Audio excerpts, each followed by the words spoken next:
नमस्कार, आदाब। एक बार फिर आपका दिली इस्तकबाल है। हार्दिक स्वागत है हमारी सीरीज जिसका नाम है साहित्य के पन्नों से।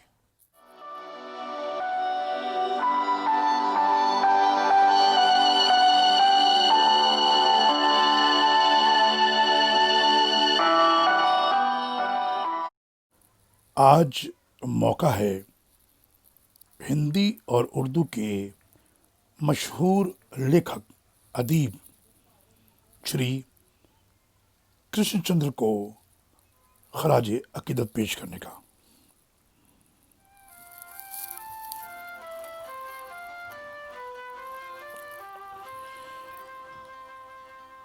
कृष्णचंद्र जी का जन्म 23 नवंबर 1914 में भरतपुर राजस्थान में हुआ। उनका परिवार गुजरांवाला पाकिस्तान से माइग्रेट होकर पूंछ कश्मीर पहुंचा। पेशे से उनके पिता एक डॉक्टर थे। महाराजा पूंछ ने उनके पिता को अपना पर्सनल डॉक्टर नियुक्त किया। कृष्णचंद्र जी अपनी कहानियों में समाज को आईना दिखाते हैं।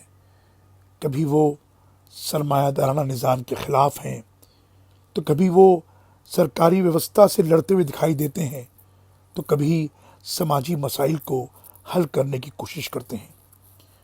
पूंजीपति व्यवस्था के खिलाफ अपने गुस्से की वजह बताते हुए वो कहते हैं कि बचपन में एक बार मेरे पिता राजा बलदेव सिंह को देखने गए जो बीमार थे।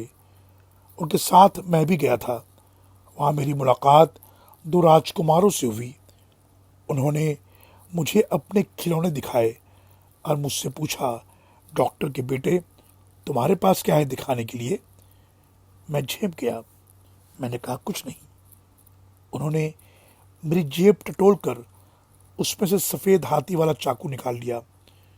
जब मैंने अपना चाकू मांगा तो राजकुमारों ने नहीं दिया।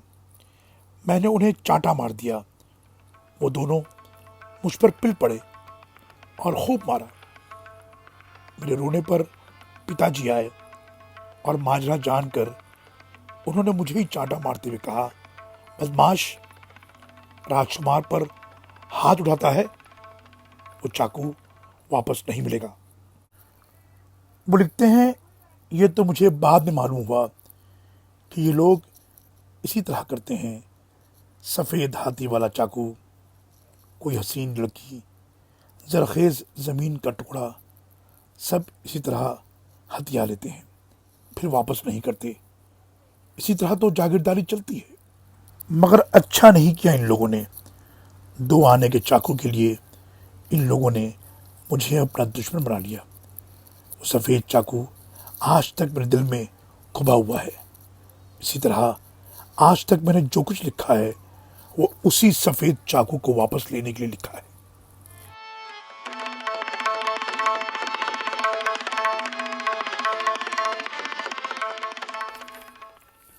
सौ से अधिक किताबें लिखने वाले जनाब कृष्णचंद्र की किताबों के, नॉवेलों के, अफसानों के नाम भी बड़े दिलचस्प हैं। जामुन का पेड़, शिकस्त,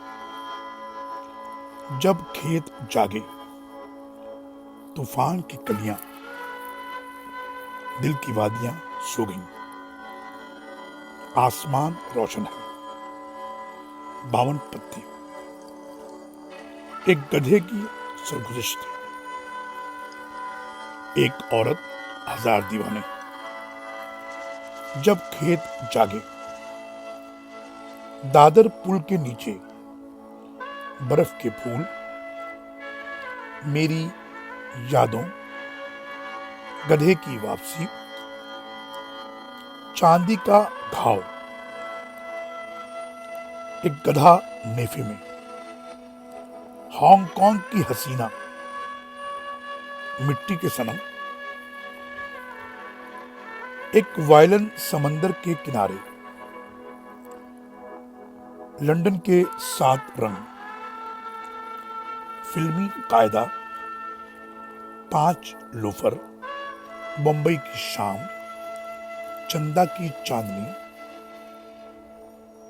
प्यार एक खुशबू।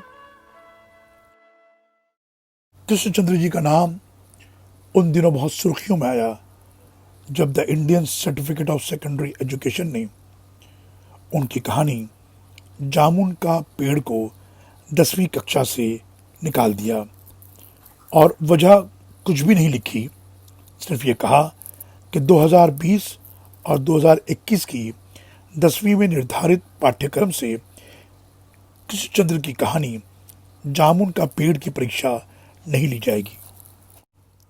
उस कहानी में यह बताया गया है कि कैसे एक शायर तूफान के दौरान सचिवालय के लॉन में खड़े जामुन के पेड़ के नीचे दब जाता है, फिर उसे निकालने की एक जद्दोजहद शुरू होती है।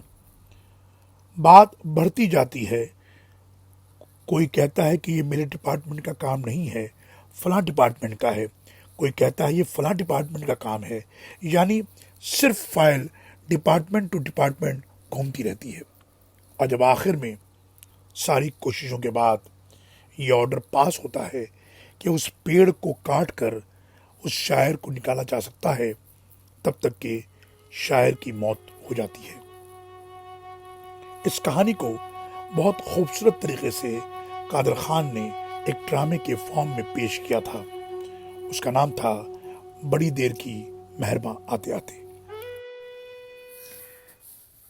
एक गधे की सरगुज़िश्त, यानी एक गधे की आत्मकथा। इस नॉवेल को दुनिया की 16 ज़बानों में ट्रांसलेट किया गया। इस पर ड्रामा भी तैयार किया गया। अख्तर अली साहब ने इस ड्रामे को लिखा और उसे आइडिया मुंबई ने मुंबई के अलग अलग थिएटर्स में पेश किया, इसी नाम से एक गधे की आत्मकथा।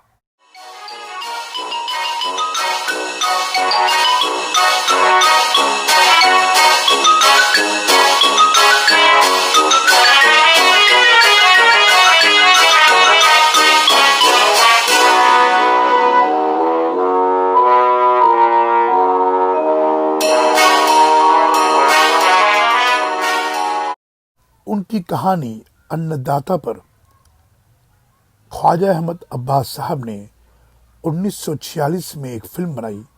फिल्म का नाम था धरती की लाल।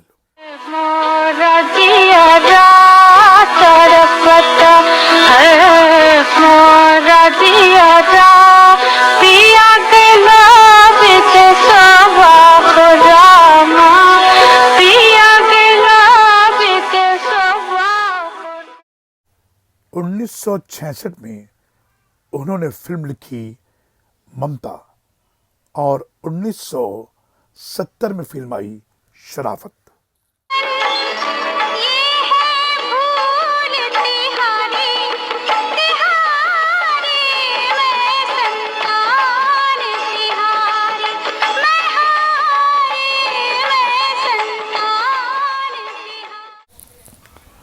उनका देहांत 8 मार्च 1977 में मुंबई में हुआ।